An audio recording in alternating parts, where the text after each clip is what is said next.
Mark Daniels covers the Patriots for Mass Live, and he joins us on the Volkswagen Dealers Expert Hotline. Hello, Mark. Hey guys, good morning. Hey, Mark. Good morning. All right, the trade deadline has come and gone, and obviously the Cowboys are the big winners. So now that we know that, we have to get to the local team, though. Were you surprised about the lack of activity from the Patriots selling? You know what? I wasn't, because I think the players they really wanted to sell were KJ Osborne and Tyquan Thornton. And truthfully, those guys are not productive, right? I mean, you see Mike Williams getting traded for a fifth. Deontay Johnson got traded for a pick swap that was, what, a sixth and a fifth. It really seemed like a buyer's market. And even like Tre'Davious White, for example, you can kind of say an over-the-hill injured former Pro Bowl cornerback essentially got traded for free, right? It was like pick swaps for seventh round picks. When you see stuff like that, it's like, all right, who's actually going to trade for KJ Osborne? I mean, KJ Osborne has caught 41% of his passes. He's averaging under 10 yards a game. Tyquan Thornton is catching 50% of his passes, averaging 8 yards a game. Like, these are average players with no production in a market that teams weren't willing to spend for even receivers who had production. So I really wasn't surprised. And you think about some of the other guys who teams would want, right? Kyle Duggar, Jonathan Jones, Devon Godchow. I don't think it makes any sense to trade those guys. Well, I mean, that leads me to my point here. Yeah. I was reading Diana Rossini during the day, and she was saying that the Patriots were, in her words, taking calls on Godchow and Duggar. And I'm thinking, all right, I thought these guys were supposed to be, franchise cornerstones, for lack of a better phrase, considering how bad this team is. Were the Patriots actually listening? I mean, you can pick up the phone and say, hey, how's it going? You can listen, but I don't think the Patriots ever seriously considered trading Kyle Duggar. That shocked me. I really don't think the Patriots were going to trade Kyle Duggar unless someone was going to do something stupid. And that's kind of the qualifier. And I think it's almost like a bit disingenuous to say the Pats were shopping Kyle Duggar because they weren't. Sure, if you're another team, you look at the Pats roster and you say, oh, yeah, I need some help against the run. I'll take Devon Godchow. Oh, yeah, a safety in their prime who's under contract. Yeah, I'll take Kyle Duggar. But from the Pats standpoint, like, Kyle Duggar is one of your best players. And had you traded him, all of a sudden, strong safety becomes a need. Devon Godchow is by far your best nose tackle. You have him signed through 2026. I mean, hell, you have him and Christian Barmore paired up for the next 2-3 seasons. But you trade Devon Godchow, now nose tackle becomes a need. And you look at this Patriots roster and it's horrible, right? They lack depth. They lack top end talent. They need to basically sort of blow up their receiver room. They need to start over on the offensive line. They have so many needs going into next offseason. It's like, why create another need when the return is so minimal for actual good players who are getting traded? So yeah, unless someone was going to do something stupid, I honestly don't think the Pats were going to trade someone of note. So in the macro on all this, Mark, if you're looking at this team and the way they're thinking about it for the next few years, the reluctance to move certain players or maybe listening to calls on a few but not really engaging in talks, where do you think, or what do you think they're thinking in terms of a timeline? They're not ready to move good players, and like you said, create holes at safety and a couple other positions where they've got some strength right now. Do you think they're thinking, yeah, we're doing this because we can be competitive in a year or 2 years, or is it longer than that? I think this is unfortunately probably a 3-year rebuild. And I mean, I think they need 3 draft classes. And it's so, the roster is so bad that, one, you have to hit on 3 draft classes, right? And That's didn't even trick. talk about this year's draft class. And I'm concerned because outside of Drake May, your next impactful rookie is Del Pettis, an undrafted free agent. And you have a bad roster and your draft picks aren't making an impact. That's not a good sign for me for this draft class. But you need 3 strong draft classes. You need to hit it out of the park in free agency. But to me, this looks like a 3-year rebuild if things go right. Like maybe you show improvement next year and you hope by, 2026 you can be a, fringe playoff contender.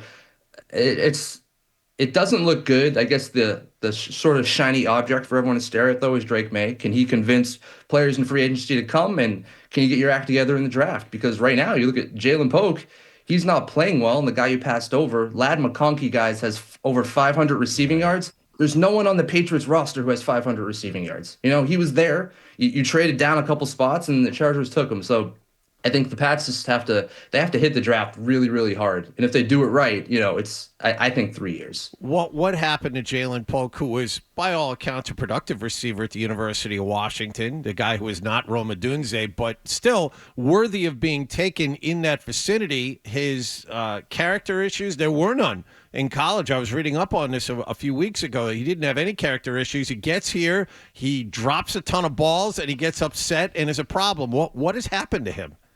I have to think there's like some mental hurdles, as Gerard Mayo said, weeks back, and he denied. Like I'm not lying when I say this. Jaylen Polk was one of the best rookie receivers I've ever seen in training camp. Honestly, probably neck and neck with Demario Douglas. He was consistent. He made good catches. He almost never dropped the ball. It was like every day in camp, he did something, and he was one of their best red zone threats. So it wasn't a shock to me to see that they worked him into the starting lineup really quick this year. But what was a shock to me is that didn't carry over. And if you want to be a draft and develop team like Elliott Wolf and Gerard Mayo have said, that's fine. You need to develop these guys. And Jaylen Polk's getting worse. So for me, I go back to something mentally is going on with him clearly, because what we saw in the summer was, I think all of us say, hey, this is a guy who could be like, Jacoby Myers-esque, right? He's like a decent route runner. He has good hands. He seems like a really good person on and off the field. I definitely got Jacoby Myers vibes from him watching him, and seeing him just go backwards is just a killer for the Patriots. They really thought he would be a stable guy. It's one of those players you draft, you say, all right, he has a high floor. Well, if it doesn't look like that right now, it's not a good sign, guys. But I think what the Pats have to do, especially coming out of the trade deadline, is you have to get Jaylen Polk right, and you have to get him started, because he showed early on in the summer he could be a good player. So to me, it's certainly concerning, and hopefully this inexperienced coaching staff can get him on the right track. Yeah, do you see the coaching staff growing at all in terms of in-game? There was controversy about not going for 2 at the end of regulation in that Tennessee game. There's been some questions about play calling.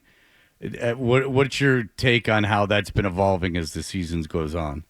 I think the thing that worries me is just you don't see a lot of players getting better, and you don't necessarily see the Patriots improving, which is what you want in the middle of the season, right? You want to see them learn from their mistakes and not repeat them, have good drives before the end of the half and not repeat those same errors. And it seems like there's just a lot of repeat mistakes on this. I mean, for example, the wind thing in overtime, I don't think it's overblown. I think Gerard Mayo messed up. I mean, Nick Folk at one point was kicking balls through the end zone, and it's Nick Folk who really struggles to kick off at times. Like, there was a clear wind pattern there, and having Drake May throw into the wind after losing the toss, to me, it was a poor decision by a rookie head coach. And then, like, for example, starting Layden Robinson right now leads the team in sacks allowed. You put him in there at right guard against Jeffrey Simmons, the best defensive tackle, only to bench him and move your best offensive lineman, Mike Uwenu, to right guard. To me, it was like, all right, why didn't you start the game with Uwenu at right guard when you know Jeffrey Simmons is on the other side? So I'd say I'm concerned, like, because we don't see improvements. I'm concerned because these younger players aren't developing like you hope they would. So, second half of the season, you have to hope that this, young head coach and young coaching staff can learn from their mistakes and they can grow, as you hope the younger players do. Yeah, I even go back to the not going for it for 2 to try and win that game, because we talked about it in the aftermath, and we thought, all right, you don't have any timeouts and you're kind of gassed.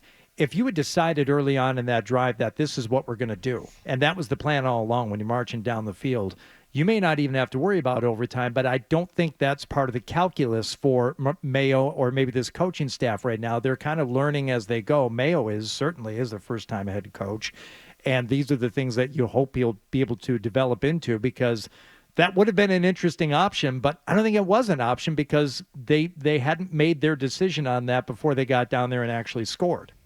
I think the Pats were having so many issues on the offensive line, especially run blocking, that even putting the ball, 2 yards away from the end zone probably gave them pause.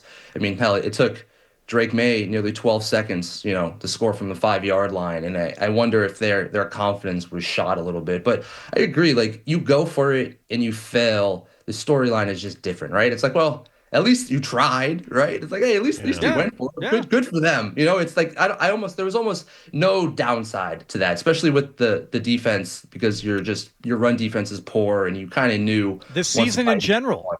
Right? Yeah. All right. So, what do you think? You're concerned about coaching. There's no way they're firing Mayo. Right. Do you think these coordinators are back, or do you think they'll be able to lure someone into the fold, because that was very difficult last offseason. Yeah, well, I mean, I think DeMarcus Covington is certainly staying. He's a young, from the outside, he was viewed as like a promising defensive coordinator, like coach, like a prospect. He would have had more interviews last year. So I definitely think he stays. I'd like to see Gerard Mayo have his hand in that a little bit more. Offense, I'm really fascinated because I think the worst thing you can do for a rookie quarterback is continuously switch his offensive coordinator and his quarterback coach, like we saw with Mac Jones, right? 3 in 3 years. You can't do that. But if you think you can upgrade over Alex Van Pelt, maybe it's the best thing for him. I need to see more from Alex Van Pelt in the final, whatever it is, the final second half of this season here. There's a part of me that would be surprised if they made a drastic shift, but if things continue to trend backwards, maybe they go that way. But I think for right now, if you ask me, like I would say there are changes on the coaching staff. You know, do they make a changes at their offensive line coach or the receiver coach? Like receivers don't seem to be improving. The offensive linemen don't necessarily seem to be improving. And for me, that's more of an indictment on their coaching. And I go back to it, like the Pats offensive line coaching search, they didn't get their top candidate. He went to Cleveland to replace their longtime O-line coach. And what happens? The Cleveland's assistant offensive line coach then comes to New England. So it's one of those things where, like, Gerard Mayo's staff, he didn't get a lot of his first choices. Certainly at OC, not at O-line. I mean, hell, even his special teams coach, it wasn't his first choice. So I think it's something he's going to have to really deduce over the second half of the season. Like, what changes do I make? You know, maybe you keep AVP because he has a good thing going with Drake May, but at the very least, I think you need to make some changes, you know, from the position coach standpoint. Does Taekwon Underwood, is his hair still? I'm sorry. Taekwon Underwood, is he still got that high top fade, the kid and play thing happening? Because I'm looking at the coaching staff right now, and he might seriously have a foot of kid from Kid and Play's hair. Does he still have that? Oh, that's a really good question. Yes, I believe so. I believe he does. Good for him. Yeah. I mean, that is just saying this is 1989. And I'm letting this thing go. I wonder if he can hold his foot and jump over his leg. That would be something. All right, listen, Mark Daniels, thank you for the information. You did a great job. If you like that clip, and how could you not? Check out more videos from Toucher and Hardy here. Point slightly up and to the left. For more Patriots analysis and opinion, hit this playlist. Point slightly down and to the left. And for the latest from the Sports Hub, download at 985thesportshub.com.